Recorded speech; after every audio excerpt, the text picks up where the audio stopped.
Look out your window. Imagine the temperature suddenly dropping to -40 degrees. Now, take away your home heating, take away your winter coat, and turn the clock back 30,000 years. Welcome to the Ice Age. For tens of thousands of years, the Earth was a frozen hellscape. Glaciers a mile thick crushed entire mountain ranges, and yet your ancestors lived through it. But how? Biologically speaking, humans are pathetic. We have no thick fur to keep us warm. We have no blubber to insulate our organs. We are a tropical species, evolved on the hot African savanna. Dropping a human into a frozen tundra is like dropping a lizard into a freezer. We should have gone extinct, and the cold wasn't even the only problem. The Ice Age was crawling with megafauna, giant predators that were perfectly adapted to hunt in the snow, like the short-faced bear, a monster that stood 12 feet tall. So, picture yourself standing on a frozen plain. No fangs, no fur, no claws. How do you not die tonight? The obvious answer is fire. You make a fire, but there is a catch. Much of the Ice Age landscape was a biome called the Mammoth Steppe, and the Mammoth Steppe had almost no trees. Wood was incredibly rare. So, how do you keep a fire burning without wood? You burn the only thing you have a lot of: bone. Fresh animal bones are packed with fat and marrow. If you get them hot enough, they burn slow and steady. Our ancestors figured out how to use a small amount of rare wood as a starter, and then pile on mammoth bones to sustain a fire for days. But fire isn't enough if you don't have a roof. Caves were great, but they were rare, and usually occupied by bears. So, if you couldn't find a cave, you had to build one. Again, with no trees. What do you use? Enter the Mammoth Bone House. Archaeologists have found ruins of these incredible structures in places like Ukraine. They used giant mammoth skulls as the foundation block. They interlocked curved tusks to form an arching roof, and draped the whole thing in heavy animal hides. Inside, with a bone fire burning, it was incredibly well insulated. You had a fortress against the wind, but you can't stay in your house forever, you have to hunt. Which brings us to the next massive problem. Clothing. If you just drape a dead animal's skin over your shoulders, the wind blows right up the bottom and freezes your core. To survive deep freezing temperatures, clothing must be tailored. It has to wrap tight around your limbs to trap a layer of warm air, but you can't tailor clothes without sewing, which is why one of the most important inventions in human history isn't the wheel, it's the bone needle. Around 40,000 years ago, humans figured out how to carve a tiny eyelet into a sliver of bone.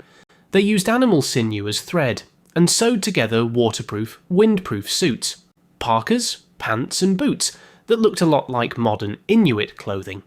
With a needle you weren't just surviving the cold, you were wearing a portable microclimate, so you're warm. You have a bone house, now you need to eat. Living in the Ice Age required an insane amount of calories, up to 5,000 calories a day, just to keep your body temperature up. And you couldn't rely on plants. For half the year, the ground was frozen solid under snow.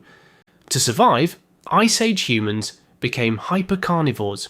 Their diet was almost entirely meat and fat. But hunting megafauna with a pointy stick is a terrible idea. A mammoth can crush you without noticing. So they didn't fight fair. They used the terrain. Hunters would stampede a herd of reindeer or bison toward a cliff edge, or force them into a deep bog where they'd get stuck. It was less about combat and more about engineering a trap. Which brings us to the most fascinating mystery of the Ice Age, the Neanderthal Paradox. We were not the only humans roaming the frozen world. Neanderthals were literally designed by evolution for the cold. They had short, stocky bodies to conserve heat. They had huge nasal cavities to warm freezing air before it hit their lungs. They were vastly physically stronger than Homo sapiens. If you were placing bets on who survives an Ice Age, you bet on the Neanderthal. And yet, we are here. And they are extinct. Why? It comes down to one massive difference: the social brain. Neanderthals lived in very small, isolated family groups. If one family figured out a new hunting trick, that knowledge rarely spread. If the family died out, the idea died with them. But Homo sapiens had a superpower. We had large, complex trade networks. Archaeologists find seashells from the Mediterranean hundreds of miles inland, which means early humans weren't just trading physical goods, they were trading information. If one human tribe figured out how to make a better bone needle, that technology would spread across the continent within a generation. We didn't survive because the individual human was strong. We survived because the human network was indestructible. But this required a massive evolutionary leap in the brain. To maintain a network, you have to remember who is who. Who owes you a favour? Who is a reliable hunter? Who is a cheater? Anthropologists call this Dunbar's number.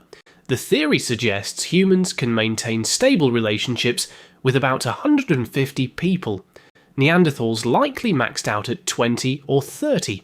So, when a freak blizzard lasted a month and a Neanderthal tribe ran out of food, they had no one to call for help, but a Homo sapiens tribe could walk to a neighbouring group and say, "Hey, we traded you seashells last year. We need meat." This network was held together by something invisible: stories. To survive an environment this hostile, you have to pass down knowledge. How to track a herd, which ice is safe to walk on, where the bears sleep. But you can't just give a prehistoric PowerPoint presentation, you embed the survival data into myths. Monsters in the stories represented real dangers. The heroes represented solutions. Sitting around the mammoth bonfire, elders downloaded survival manuals into the next generation. Without this collective memory, the cold would have erased us. So look at what the Ice Age actually did. It was the ultimate crucible. It didn't just fail to kill us, it built us. It forced a weak, hairless ape to figure out thermal dynamics to keep a fire going. It forced us to invent architecture out of mammoth skulls. It forced us to invent the needle, unlocking tailored clothing. And most importantly, it forced us to talk to each other, to trade, to share, to form a society. If the planet had stayed warm and comfortable, we might never have needed to invent any of it. We might still be just another ape on the savannah.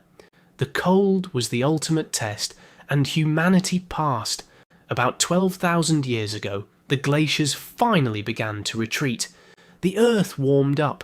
The mammoth steppe transformed into forests, and humans took their highly evolved social brains and conquered the rest of the globe, building farms, cities, empires, and eventually the screen you're looking at right now. But we are currently living in what geologists call an interglacial period, a brief warm pause in a long cycle of freezing. The Earth's climate naturally wobbles. The ice will eventually return. So the next time you step outside on a freezing winter day and feel that bitter chill bite into your skin, remember that your ancestors stared down a world of solid ice.